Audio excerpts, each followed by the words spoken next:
রাজনীতিতে মীর জাফরদের ভূমিকা এবং যারা মীর জাফর হন তাদের চরিত্রের যে মুনাফিকি এবং সেই মুনাফিকির ফলে একটি দেশ এবং জাতির যে ক্ষয়ক্ষতি হয়, ইতিহাসের আলোকে এই বিষয়গুলো নিয়ে আপনাদের সঙ্গে আলোচনা করব। কোনো ব্যক্তি বা কোনো সময় কিংবা কোনো গোষ্ঠীকে কেন্দ্র করে আমার এই বক্তব্য না, কারোর সঙ্গে যদি মিলে যায় এটা নিতান্তই কাকতালীয়। এবং কেউ যদি ব্যক্তিগতভাবে আমার এই বক্তব্য দ্বারা অপমানিত বোধ করেন, সেটি তার একান্ত ব্যক্তিগত বিষয়। প্রথমে বলে নিই, ইতিহাসের যে মীর জাফর, বাংলা বিহার উড়িষ্যার ইতিহাসে এই চরিত্রটিকে যদি আপনি চিত্রণ করেন, মানে কি ধরনের মানুষ সাধারণত মীর জাফর হয়। মীর জাফর সবসময় খুব কাছের লোক হয়। আপনি যাকে ঠকাবেন বা যে ঠকবে, যে পরাজিত হবে, যে অপমানিত হবে, যে লাঞ্ছিত হবে, তার খুব ঘনিষ্ঠ রাজনীতির খুব ঘনিষ্ঠ লোক কিন্তু তার সাথে মীর জাফরগিরি করবে, বাইরের কোনো লোক না। এটা হলো তার প্রথম বৈশিষ্ট্য। নবাব সিরাজউদ্দৌলার প্রধান সেনাপতি মীর জাফর আলী খান তার খুব নিকট আত্মীয় ছিলেন এবং তার নানা আলীবর্দী খানের জমানা থেকে তিনি বৈবাহিক সূত্রে, রক্ত সম্পর্কে এবং প্রশাসনিক কর্মকাণ্ডে বাংলা, বিহার, উড়িষ্যার যে রাজদরবার, এই দরবারের একজন অত্যন্ত ঘনিষ্ঠ লোক ছিলেন। তার যতটা না যোগ্যতা ছিল, তার চাইতেও তাকে ওভার রেটিং করা হতো এবং তিনি সেটা জানতেন কি করে ওভার রেটিং করতে হয়। ঘুষ, দুর্নীতি, অনিয়ম এই জিনিসগুলো চমৎকারভাবে কাজে লাগিয়ে তিনি নিজেকে বাংলা, বিহার, উড়িষ্যার রাজনীতির একটি অপরিহার্য গুরুত্বপূর্ণ ব্যক্তি তৈরি করে ফেলেছিলেন নবাব আলীবর্দী খানের জমানার একেবারে প্রথম দিন থেকে। কাজেই একটা সময়ে যখন তিনি এই রাষ্ট্রের বিরুদ্ধে অবস্থান নিলেন এবং এই রাষ্ট্রটিকে ইংরেজদের হাতে তুলে দেওয়ার ব্যাপারে সিদ্ধান্ত নিলেন, তখন ব্যক্তি নবাব সিরাজউদ্দৌলার প্রতি যতটা না তার ক্ষোভ, ক্রোধ ছিল, তার চাইতে বেশি ছিল তার ব্যক্তিগত দুর্বলতা, ব্যক্তিগত লোভ, লালসা।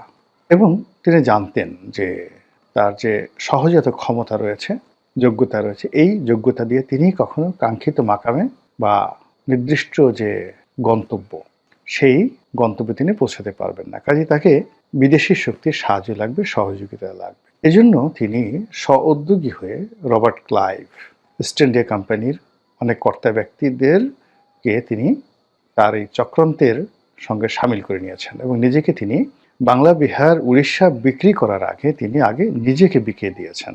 এটা হলো মীর জাফরের বৈশিষ্ট্য। মীর জাফরের চরিত্র যদি আপনি খন্দকার মোশতাকের দিকে চিন্তা করেন, এও আর এক লোক। পুরো আওয়ামী লীগের মধ্যে সে 1954 থেকে এই লোক ছিল। তিনি আওয়ামী লীগের লোক ছিলেন, কিন্তু মনে প্রাণে তিনি পাকিস্তানপন্থী ছিলেন। পাকিস্তান ISI এর এজেন্ট রূপে, আমেরিকা দালাল রূপে তিনি একেবারে হোসেন শহীদ সরওয়ার্দীর সঙ্গে, মাওলানা আব্দুল হামিদ খান ভাসানীর সঙ্গে এবং পরবর্তীতে বঙ্গবন্ধু শেখ মুজিবুর রহমানের সাহেবের সঙ্গে একেবারে কাঁধে কাঁধ মিলিয়ে তিনি বঙ্গবন্ধুর মৃত্যুর পূর্বক্ষণ পর্যন্ত তাকে মানে এমন একটা গিয়ার আপ করে রেখেছেন যে খন্দকার মোশতাকের মতো আর বিশ্বস্ত বন্ধু নেই।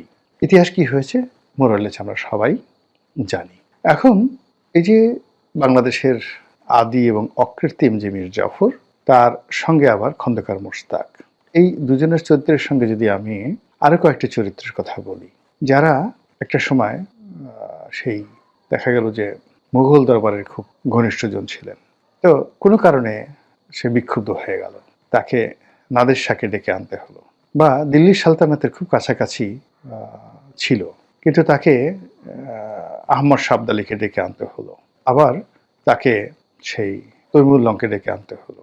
এই যে ঘটনাগুলো ঘটেছে, তারা সবাই বিভিন্ন সময়টিতে সিংহাসনের মানে যে পরিবর্তন বা বিদেশের শত্রুর দ্বারা একটি সাম্রাজ্য, রাষ্ট্র তছনছ করার যে কাজটি অনিবার্য করে তুলেছে, প্রায় সব ক্ষেত্রে শতভাগ একজন, দুইজন বা তিন চারজন করে মীর জাফর, জগৎ শেঠ, রায়দুর্লভ, ইয়ারলতিফরা ছিল বিভিন্ন নামে।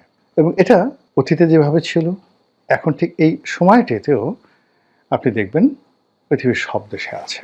আমরা আল কায়েদার কথা বলি, আমরা IS এর কথা বলি, বা পৃথিবীর অন্য যে সকল সংগঠন নিয়ে পশ্চিমারা মানে খুব বিষোদ্গার করে, এই প্রতিটি সংগঠনের মধ্যেই একাধিক যাকে বলে তৈরি হওয়ার পেছনে মীর জাফর আছে, আর এই সংগঠনগুলো শেষ করার পেছনেও মীর জাফর আছে। আমাদের দেশের অনেকগুলো বিপ্লবীদেরকে যারা ধরিয়ে দিয়েছে, আপনি চিন্তা করুন, মাস্টারদা সূর্য সেনকে কারা ধরিয়ে দিয়েছে? তার একান্ত কাছের লোক যারা ছিল, তারাই তাকে ধরিয়ে দিয়েছে, চে গুয়েভারাকে কে ধরিয়ে দিয়েছে, তার অত্যন্ত কাছের মানুষ ধরিয়ে দিয়েছে। তো এই যে ইতিহাসের যে মীর জাফর, সেই মীর জাফরদের দ্বারা একটি দেশ যেভাবে ক্ষতি হয়, মানে হাজার হাজার শত শত ইবলিস মিলেও সেই দেশের ক্ষতি করতে পারে না। দেশি মীর জাফর মানে অন্য মানে মীর জাফর শব্দটি কেন ব্যবহার করা হয় এখানে? মীর জাফরদের প্রথম এবং প্রধান বৈশিষ্ট্য হলো তারা সিংহাসন, রাজকোষ মানে সেন্ট্রাল রিজার্ভ এবং দেশের ভূখণ্ড, এটা তারা নিজেদের রাগ বিরাগ অনুরাগের বশবর্তী হয়ে, লোভ লালসার বশবর্তী হয়ে বিদেশিদের কাছে তারা বিক্রি করে দেয়।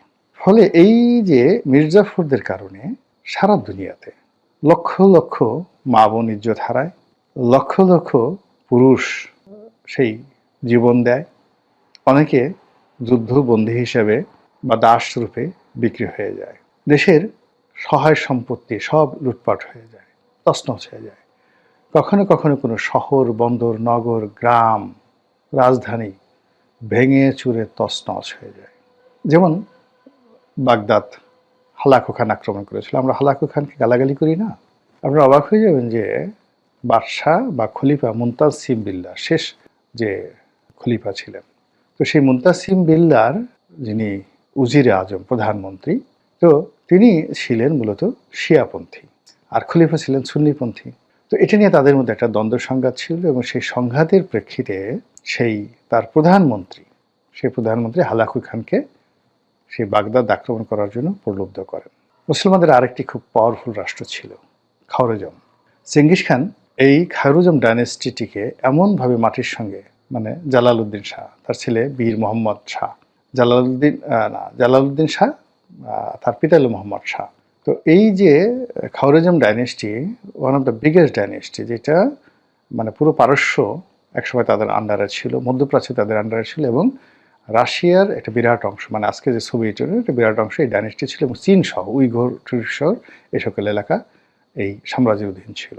এবং এই সাম্রাজ্যটির যে আয়তন আকৃতি, মুসলমানরা এত বড় সাম্রাজ্য খুব অল্প কয়েকজন প্রতিষ্ঠা করতে পেরেছেন। তো সেই সাম্রাজ্যের রাজধানী ছিল গুরগাঁও। বলা হয় যে গুরগাঁও পৃথিবীর এত সুরক্ষিত রাজধানী ছিল যে মধ্যযুগে, প্রাচীন যুগে এবং এখনো পর্যন্ত অতটা ওয়েল প্রোটেক্টেড কোনো নগরী মানে তৈরি করা হয়নি। এমনকি কনস্টান্টিনোপলের যে প্রতিরক্ষা ব্যুহ, তার চেয়েও ওই গুরগাঁওয়ের প্রতিরক্ষা ব্যুহ ছিল অনেক বেশি। কিন্তু এইরকম একজন মীর জাফরের কবলে পড়ে পুরো সাম্রাজ্যটা তছনছ হয়ে যায় এবং চেঙ্গিস খান সেই গুরগাঁওকে এমনভাবে ধ্বংস করে দেয় যে গত কয়েক শত বছর ধরে পৃথিবীর যত আর্কিওলজিস্ট রয়েছেন তারা প্রাণান্ত চেষ্টা করে গুরগাঁওটা যে কোন জায়গাটাতে সেটা খুঁজে বের করতে পারছে না। আবার সেই কার্থেজ, আপনারা জানেন যে প্রাচীন দুনিয়াতে সবচেয়ে সমৃদ্ধশালী নগরাষ্ট্র ছিল কার্থেজ। একদিকে কার্থেজ, অন্যদিকে রোমান সাম্রাজ্য। তো এই যে কার্থেজ নগরী, যেখান থেকে বিখ্যাত বীর হানিবল বার্কা তার উদ্ভব হয়েছিল। হানিবল বার্কার বাবা ছিলেন হামিলকার বার্কা। তো এই কার্থেজ নগরীটিকেও রোমানরা আক্রমণ করে, মানে 4টা যুদ্ধ হয়েছিল, চতুর্থ এটা পিউনিকের যুদ্ধ হিসেবে পরিচিত। এবং সর্বশেষ এই হানিবল বার্কাকে মানে রাজ্যচ্যুত, সাম্রাজ্যচ্যুত এবং আরও মানে যাকে বলা হয় তার জীবনকে তছনছ করে দিয়েছিল এক মীর জাফর। এবং সেই মীর জাফরের ফলে কি হলো, সেই কার্থেজ নগরী এমনভাবে রোমানরা মাটির সঙ্গে মিশিয়ে দিল যে বহু শত বছর ধরে সেই কার্থেজ নগরীটার কোনো নামগন্ধ, একটা ইট বালু খুঁজে পাওয়া যায়নি।